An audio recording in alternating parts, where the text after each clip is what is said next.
नमस्कार मित्रों, result clear में आपका स्वागत है। तो मित्रों, हम लोग देख रहे थे सीटेट जुलाई 2024 के लिए कक्षा 7 का इतिहास। तो कक्षा 7 के इतिहास में मित्रों आज 7वां अध्याय है। 7वें अध्याय का नाम है 18वीं शताब्दी में नए राजनीतिक गठन। तो इसमें सबसे पहला पॉइंट देखते हैं, मुगल साम्राज्य और परवर्ती मुगलों के लिए संकट की क्या स्थिति थी। 17वीं शताब्दी के अंतिम वर्षों में मुगलों के सामने तरह तरह के संकट खड़े होने लगे। ऐसा अनेक कारणों से हुआ। तो मित्रों, जो 17वीं शताब्दी थी उसके अंतिम वर्षों में मुगलों के सामने अनेक प्रकार के संकट खड़े होने लगे और जो उसके कारण थे वो कई प्रकार के थे। तो उसमें पहला देखते हैं, औरंगजेब ने दक्कन में 1679 में लंबी लड़ाई लड़ते हुए साम्राज्य के सैन्य और वित्तीय संसाधनों को बहुत अधिक खर्च कर दिया था। तो मित्रों, जो औरंगजेब था वो दक्कन में जो बहुत ही लंबी लड़ाई लड़ी गई थी 1679 ईस्वी में, जिसमें साम्राज्य के सैन्य और वित्तीय संसाधनों का बहुत अधिक दोहन हुआ था, जिसकी वजह से राजकोष में पैसे की कमी हो गई थी। औरंगजेब के उत्तराधिकारियों के शासनकाल में साम्राज्य के प्रशासन की कार्यकुशलता समाप्त होने लगी। मनसबदारों के शक्तिशाली वर्गों को वश में रखना केंद्रीय सत्ता के लिए कठिन हो गया। तो मित्रों, जैसे ही 1705 ईस्वी में औरंगजेब की मृत्यु होती है तो जो उनके उत्तराधिकारी थे उनके शासनकाल में मुगल साम्राज्य के प्रशासन की कार्यकुशलता धीरे धीरे समाप्त होने लगी और मनसबदारों के जो शक्तिशाली वर्ग थे उनको बस में भी रखना केंद्रीय सत्ता के लिए काफ़ी कठिन हो गया। सूबेदार के रूप में नियुक्त जो अभिजात थे वो अक्सर राजस्व और सैन्य प्रशासन अर्थात दीवानी और फौजदारी दोनों कार्यालयों पर नियंत्रण रखते थे।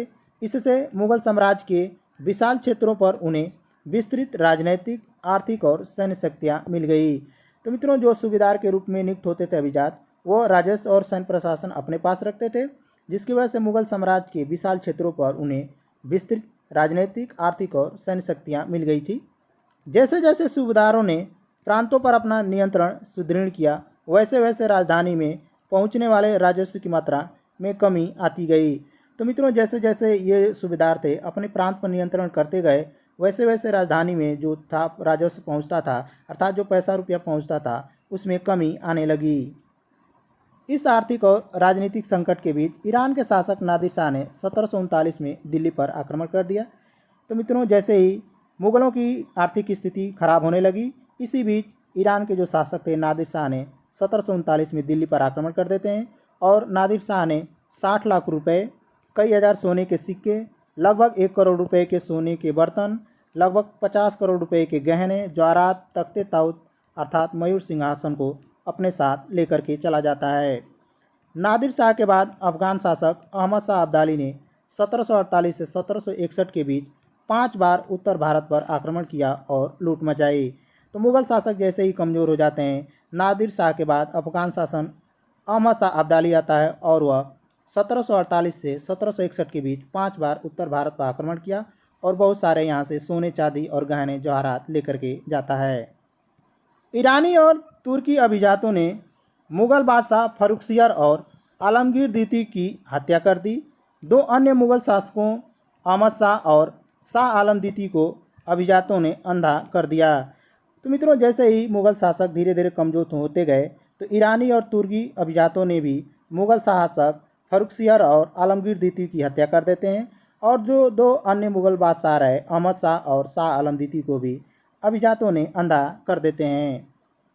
मुगल सम्राटों की सत्ता के पतन के साथ साथ बड़े प्रांतों के सूबेदारों और बड़े जमींदारों ने उपमहाद्वीप के विभिन्न भागों में अपनी शक्ति प्रबल बना ली, जैसे अवध, बंगाल और हैदराबाद।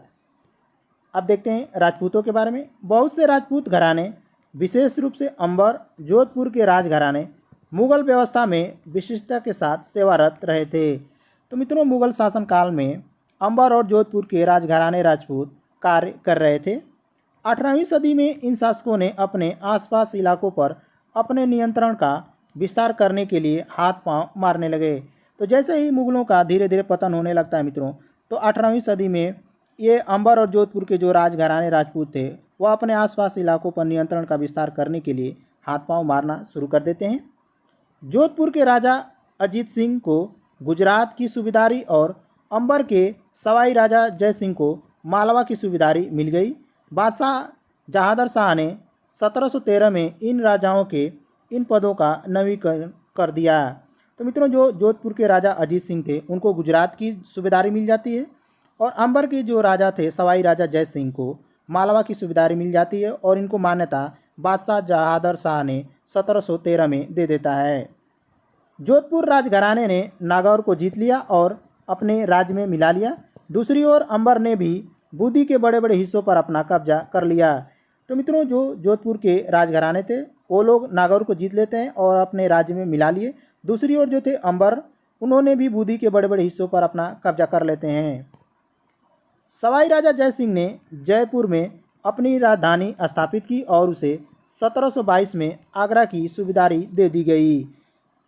1740 के दशक से राजस्थान में मराठों के अभियानों ने इन राजवाड़ों पर भारी दबाव डालना शुरू कर दिया, जिससे उनका अपना विस्तार आगे होने से रुक गया। कई राजपूत शासकों ने मुगलों का अभिजात स्वीकार किया, लेकिन मेवाड़ एकमात्र ऐसा राजपूत राज्य था जिसने मुगल सत्ता को चुनौती दी थी। तो मित्रों, जो कई राजपूत शासक थे जो मुगलों की अधीनता स्वीकार किए थे, लेकिन मेवाड़ एकमात्र ऐसा राजपूत राज्य था जिसने मुगल सत्ता को चुनौती दी थी। राणा प्रताप 1772 में उदयपुर तथा मेवाड़ के बड़े क्षेत्र पर नियंत्रण के साथ मेवाड़ की राजगादी पर आसीन हुए। तो मित्रों, जो महाराणा प्रताप थे उन्होंने 1772 में उदयपुर तथा मेवाड़ के बड़े क्षेत्र पर अपना नियंत्रण स्थापित कर लिए और मेवाड़ की राजगादी पर आसीन हुए। अंबर के शासक सवाई जय सिंह ने दिल्ली, जयपुर, उज्जैन, मथुरा और वाराणसी में 5 खगोली वेधशालाओं का निर्माण किया। अब देखते हैं मित्रों सिखों के बारे में। गुरु गोविंद सिंह ने 1699 में खालसा पंथ की स्थापना से पूर्व और उसके पश्चात राजपूत व मुगल शासकों के खिलाफ कई लड़ाइयाँ लड़ी थी। तो मित्रों, जो गुरु गोविंद सिंह थे उन्होंने 1699 में खालसा पंथ की स्थापना से पहले और स्थापना के बाद राजपूत और मुगलों से कई लड़ाइयाँ लड़ी थी। 1708 में गुरु गोविंद सिंह की मृत्यु के बाद बंदा बहादुर के नेतृत्व में खालसा पंथ ने मुगल सत्ता के खिलाफ विद्रोह किया। बंदा बहादुर ने सतलज और यमुना नदियों के बीच के क्षेत्र में अपने प्रशासन की स्थापना की। 18वीं शताब्दी में कई युग नेताओं के नेतृत्व में सिखों ने अपने आप को पहले जत्थों में और बाद में मिसलों में संगठित किया। इनकी संयुक्त सेनाएं दल खालसा कहलाती थी।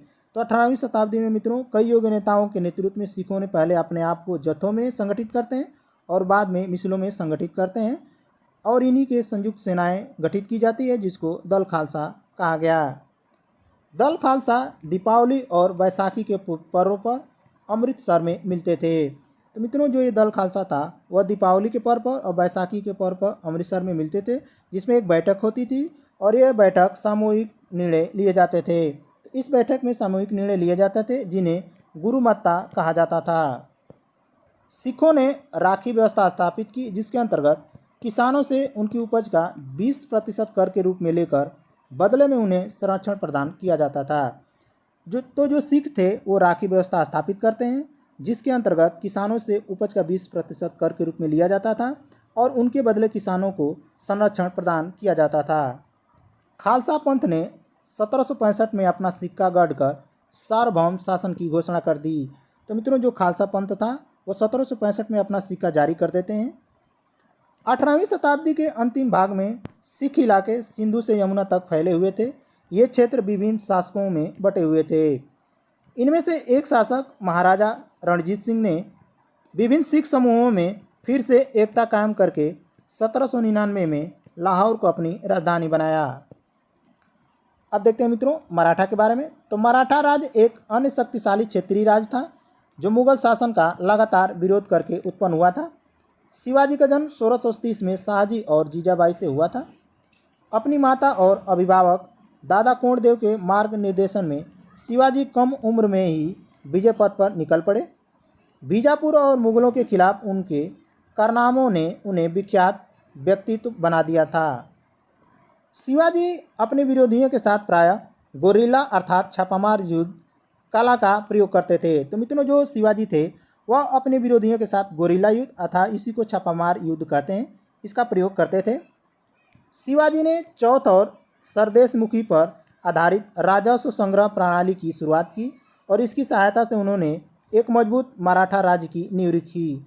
तो मित्रों, जो शिवाजी थे वो चौथ और सरदेशमुखी आधारित राजस्व संग्रह प्रणाली की शुरुआत करते हैं और इसी के द्वारा एक मजबूत मराठा राज्य का नींव रखते हैं। चौथ जमींदारों द्वारा वसूले जाने वाले भू राजस्व का 25% था। दक्कन में इनको मराठा वसूलते थे। तो मित्रों जो चौथ होता था वो जमींदारों द्वारा वसूला जाता था, जो भू राजस्व का मात्र 25% था, और ये दक्कन में मराठा द्वारा वसूला जाता था। सरदेशमुखी दक्कन में मुख्य राजस्व संग्रहकर्ता को दिए जाने वाले भू राजस्व का 9 से 10% हिस्सा था। शिवाजी ने शक्तिशाली योद्धा के परिवारों की सहायता से एक अस्थायी राज्य की स्थापना की। शिवाजी की मृत्यु के बाद मराठा राज्य में प्रभावी शक्ति चित्तपावन ब्राह्मणों के एक परिवार के हाथों में रहे, जो शिवाजी के उत्तराधिकारियों के शासनकाल में पेशवा के रूप में अपनी सेवा देते रहे। तो मित्रों जैसे ही शिवाजी की मृत्यु हो जाती है तो मराठा राज्य में प्रभावी शक्ति जो थी वो चित्तपावन ब्राह्मणों के हाथ में चली जाती है, जो शिवाजी के उत्तराधिकारियों के शासनकाल में पेशवा अर्थात प्रधानमंत्री के रूप में अपनी सेवा देते थे। पुणे मराठा राज्य की राजधानी बन गया था। पेशवाओं की देखरेख में मराठों ने मुगलों के किलाबंद इलाके से टक्कर न लेते हुए उनके पास चुपचाप निकलकर शहरों कस्बों पर हमला बोलते थे और मुगल सेना से ऐसे मैदानी इलाकों में मुठभेड़ लेते थे जहां पर रसद पाने और कुमुक आने के रास्ते आसानी से रोके जा सकते थे। 1720 से 1761 के बीच मराठा साम्राज्य का काफ़ी विस्तार हुआ। 1720 के दशक तक मालवा और गुजरात मुगलों से छीन लिए गए। 1730 के दशक तक मराठा नरेश को समस्त दक्कन प्रायद्वीप के अधिपति के रूप में मान्यता मिल गई। 1737 में दिल्ली पर धावा बोलने के बाद मराठा प्रभुत्व की सीमाएं तेजी से बढ़ी। वे उत्तर में राजस्थान, पंजाब, पूर्व में बंगाल और उड़ीसा तथा दक्षिण में कर्नाटक और तमिल एवं तेलुगु प्रदेशों तक फैल गई। इन क्षेत्रों को औपचारिक रूप से मराठा साम्राज्य में सम्मिलित नहीं किया गया, मगर मराठा प्रभुत्व को स्वीकार करने के तरीके के रूप में उनसे भेंट की रकम ली जाने लगी। मराठों के सैन्य अभियान के कारण अन्य शासक भी उनके खिलाफ हो गए, जिसके परिणाम स्वरूप मराठों को 1761 में पानीपत की तीसरी लड़ाई में अन्य शासकों की सहायता नहीं मिली। तो मित्रों मराठा इतने शक्तिशाली हो गए जिनके सैन्य अभियान के कारण अन्य शासक जो थे खुश नहीं थे और इनके खिलाफ हो गए थे। 1761 में जैसे ही पानीपत की तीसरी युद्ध होती है तो इसमें मराठों का अन्य जो शासक थे वो सहायता नहीं किए।